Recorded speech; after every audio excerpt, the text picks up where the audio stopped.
particularly joyful to watch. Michael Sarnowski, thank you so much. His film Pig, starring Nicolas Cage, is out now in cinemas. It's Certificate 15. Now, with everyone's eyes on Afghanistan this week, we know there's special concern about the situation for artists and musicians.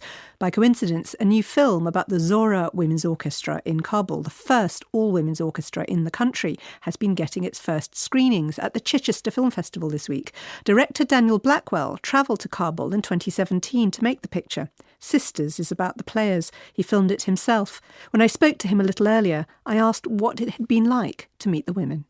They were so happy that I was over there and that I was interested. It was all filmed at a music school, so you can see children there as well, and how they all play tag in the park and play football, and they joke around and just have fun. But of course, there was a darker side to it as well. How do you mean? Well, so many of them were living in some kind of fear, because there's this constant threat of them being targeted or their families being targeted just for them playing music and appearing online in interviews and things like that, that it would bring shame upon them or their family for them to be performing music. So they were taking a huge risk. And were these women, they were young women, or were they older, and were they playing Western classical instruments or traditional Afghan instruments? So they were playing a mixture of traditional Western instruments and Afghan instruments. A lot of the Afghan instruments had only just been remade because a lot of them were destroyed by the Taliban. So it was interesting writing for them because they hadn't been written for in so long. They were a mixture of ages. The youngest were around 13, 14, and the oldest was the lead conductor, Nagin, who was 20. I mean, it's 2017 when you went out, and this was when the Americans were still in charge, and Kabul was relatively, fortified compared to other parts of Afghanistan. What was it like operating there? What sense did you get of what life was like for musicians like them? Well, it was nothing like as bad as it is now, but it was still extremely dangerous.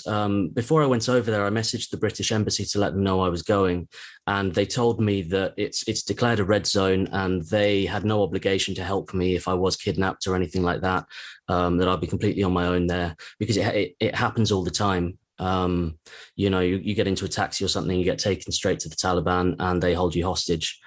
So that was always a concern. I just stayed positive and focused on the music, really, and didn't let too much negative thought like that into my head while I was making the film. I was there for over the course of a week, and I believe there were about 4 bombs that went off in Kabul at the time. So it was a lot more stable, but it was still very, very unstable. And the girls and the women that I spoke to certainly didn't feel safe day to day. They could feel the pressure of that, and the Taliban had targeted the school previously, and they were targets of the Taliban. You went there to record a new work that you'd composed for the orchestra. How much did you know about Afghan music? When I first discovered them, absolutely nothing. So I had a lot of research to do. So I just learned as much as I possibly could, and about their scales and about their instruments.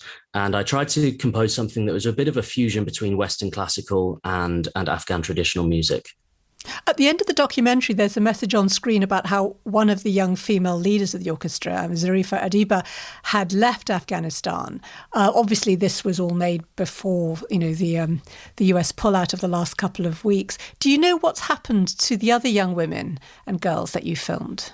I've stayed in touch with most of them since, and that's been on and off. So Zarifa, she actually fled during the filming. So in the film, you can see her saying goodbye to all of her friends and leaving and explaining why she's leaving. She's currently studying at a university, and she is safe. I received a message from her yesterday, and it's quite a difficult one, because obviously her family is still there. She said to me that my Afghanistan and people are weeping nowadays. My homeland is once again weeping blood. Girls will be the victim of injustice again. Children will not have childhood anymore. Girls will get raped again. Youth will get killed brutally again. Mothers will lose their young sons again. I'm not in Afghanistan, but my sister and mum and younger brothers are there. I wish I was in Kabul at the moment. I hate the world for being so quiet this entire time and now. So there's a lot of anger there, which is very, very understandable. And some of the other girls I've spoken to are currently in Kabul, and They're essentially in lockdown at the moment. They haven't left their houses. They're just waiting for some kind of news, for something to happen. Um, yeah, it's quite a dire situation right now. It's the worst possible situation for Afghanistan, and if things were hard for the girls then, it's going to be extraordinarily hard now. Dan Blackwell on his film Sisters. The film can be seen this Sunday at the Chichester International Film Festival, and there are plans to arrange more screenings of it.